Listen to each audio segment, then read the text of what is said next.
Good morning, everyone. It's Stephen Williams, founder and president of thecreditrepairshop.com. In today's video, we're going to talk about garnishment. I've had a lot of calls. Well, we deal with this all the time at my office, but I've had some people reach out to me from the YouTube channel about garnishment. They find themselves in a situation where they had a debt, and then it got to a point to where the creditor or debt collector has taken them to court and got a garnishment order, and it was delivered to their employer, and now they're facing garnishment and they don't know what to do, and they're wondering about what their options are. So what I'm going to do is, in this video, I'm going to break down, number one, what gets people into a garnishment situation, and then what you can do at the end, solutions at the end. The first thing is, not all states allow garnishments. I know state of Texas doesn't allow it.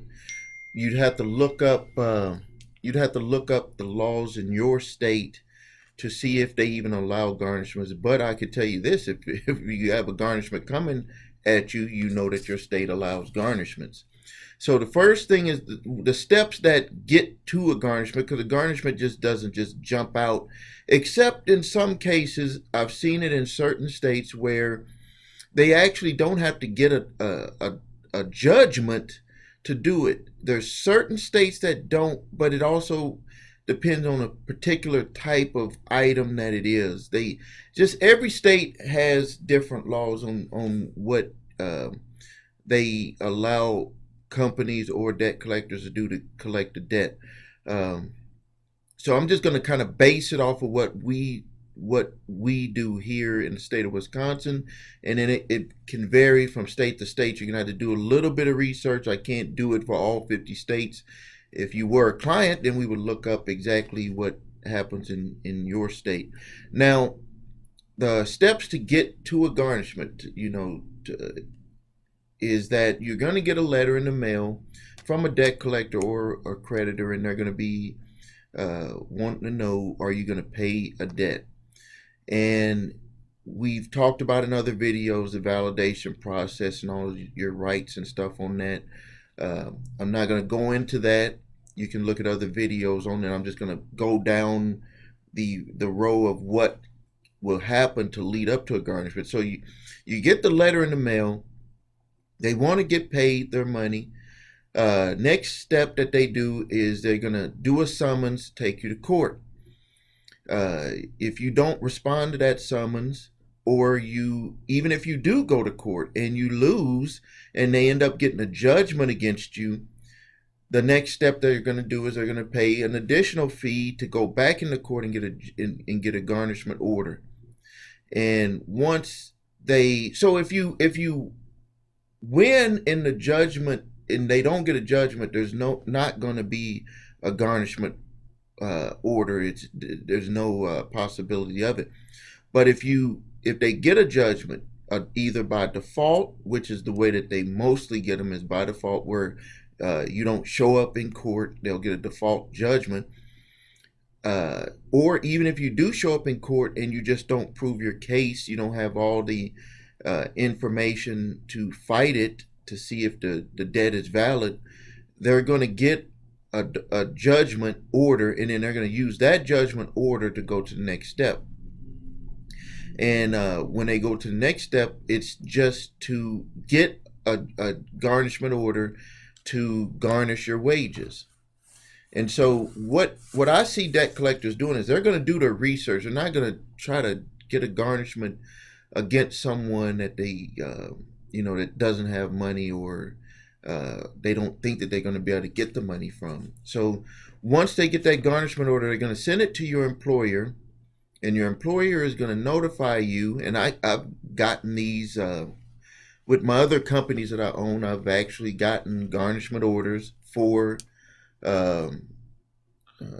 employees. I've also gotten them for child support for my employee, for an employee or a couple of employees, where I had to take money out of their check every week to send it to child support. So this is not a game. I see how taking money from someone that they thought they were going to get, and they work all week for it, and then it's out of their paycheck, it puts a lot of pressure on the person, a lot of pressure. But the business, when we get those orders, we have to abide by them. There's no way out of it. You have to do it.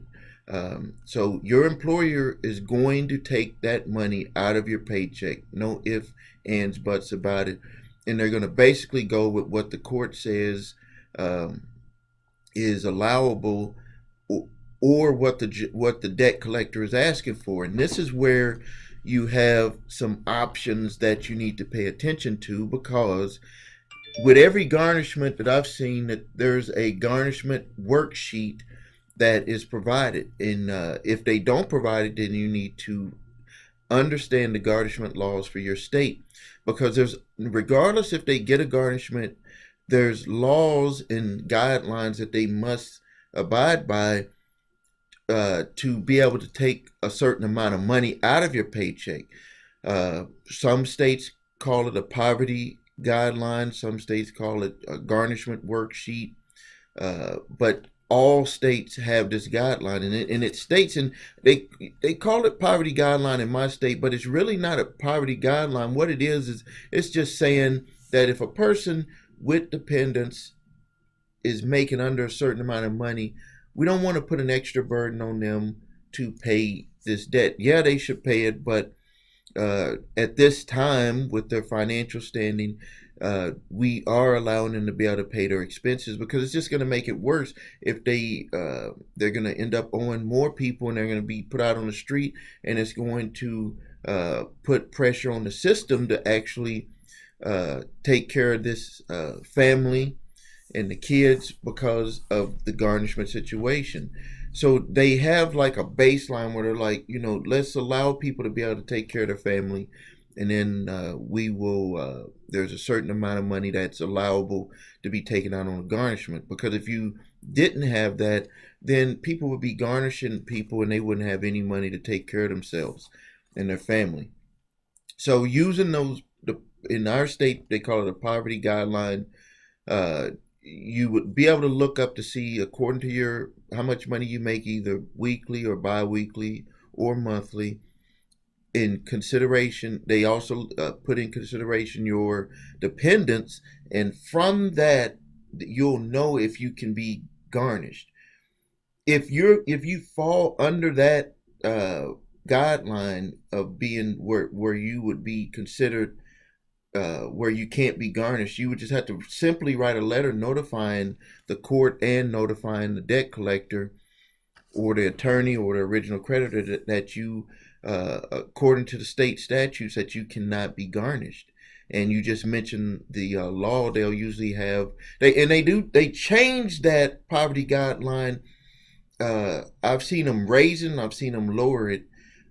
So they'll have, you got to make sure that you get the one that pertains to the year that you're in. And in our state, they update it every 6 months. So you have to mention that in your letter to them. You don't have to go into any of the other stuff. You just have to mention that letter to them, and they will stop the garnishment. Now, let's just say that you are over that amount that you can be garnished.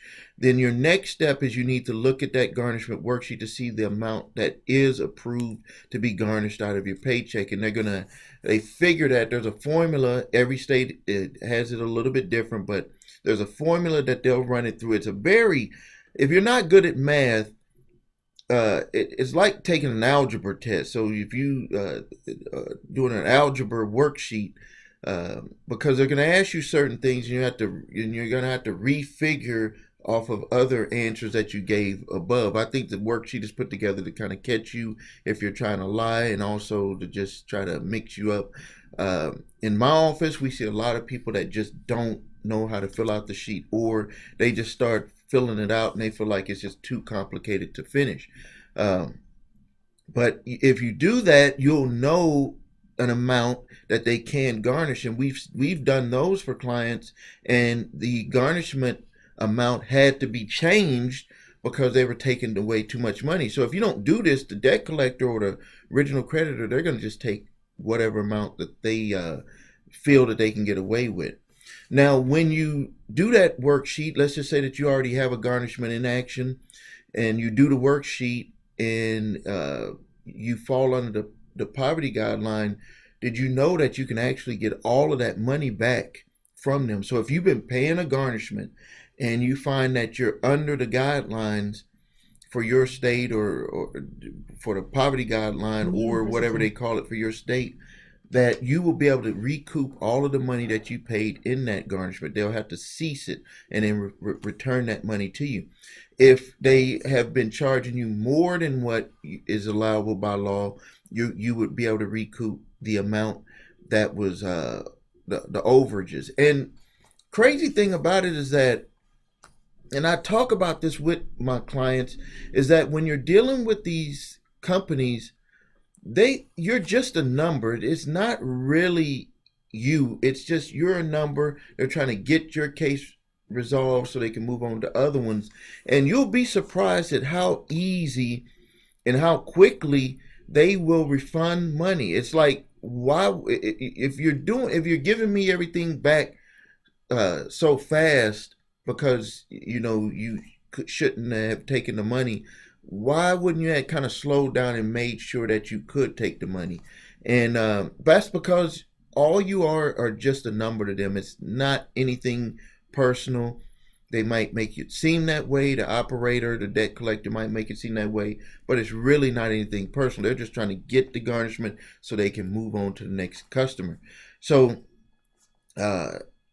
so you can renegotiate if you do the worksheet and you find that they're taking too much. You can you can get the payment reduced and you can get that money back. If you fall under the guidelines, the poverty guidelines, and again they might call it something different in your state. Just look up the laws for garnishment, and you can get the money back that you paid to them for the garnishment if you fall under those guidelines. And then other options that are available, even if none of those work out for you, they're taking the correct amount, you don't fall under the guidelines, the poverty guidelines, you could still attempt to renegotiate the debt, renegotiate the monthly payment. You could tell them that it's putting a hardship on you. You could send them a letter stating that it's an additional hardship burden on you and your family, and that you would like to negotiate the payment to have that reduced. And they're willing to do that if you approach them the right way. The next thing is you can let them know the same thing, and if you want to make a settlement, if you want to do a lump sum settlement just to get it out of the way, some of the times they'll allow you to do it, but it's a little bit more difficult, because when they're got the garnishment and they're getting the payments every month, they're going to usually say, well, we'll just wait because we know that the money is going to be coming through. But if you have a threat of financial hardship to where it could put you into a Chapter 7, it's not going to work if you try to say it's going to be a Chapter 13. If it's a Chapter 7 debt, unless it's an unsecured debt, it could potentially be wiped away in the 13. But in a Chapter 7, if they felt that you were going to do a Chapter 7, they would probably allow settlement to be a lump sum settlement to be made to you to do away with the garnishment, because they felt that it was a high probability of you going into that situation due to the garnishment that is that's being taken out from you. So that's how you deal with garnishments. You can get these done. A lot of people, for some reason, it seems like they freeze up once this has been taken out. It's like they freeze up and they just allow people to take their money, and they don't look at other options that are available. And they might reach out, but if you don't reach out to the right company, they're not going to really go into how they could do this.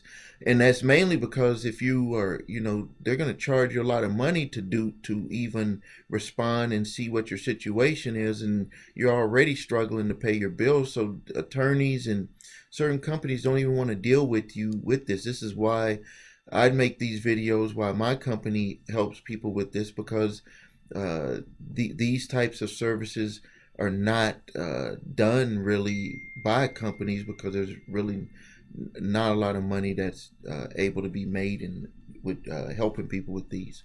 So again, and to leave you with some motivation, remember that you always need to wake up and you need to press and manipulate your mind to feel good every morning when you wake up. When you get up in the morning, don't just slug around. Constantly think of good things. Constantly think of how you want your day to work out, regardless of what happened yesterday. You want to make sure that you feel good. Feeling good starts in the mind first. It starts the mind to the brain to the body. The mind is outside of your body. The brain is in your head, and the body, it is what we see from what you feel from the inside. So you have to put yourself in a good state of mind, and you have to just do it. I know some of the times when there could be some things that's going on in your life, but you have to feel good, because it's always going to be better. You can look back in your past and see things that you've made it through, and you just bring that over to what you're going through now, and know with understanding that if you feel good about yourself and that you look forward to your day going the way that you want it to go, that good things will start to roll and snowball and happen for you. And so that's what I want to leave you with today. So if you need any help or assistance with your credit, please reach out to us, thecreditrepairshop.com. If you need your credit reports, there's a link below, your3 scores.com. I'd appreciate if you use that service. And if you have your questions or comments, please leave them. And don't forget to subscribe to my YouTube channel. So until next time, thank you and have a great day.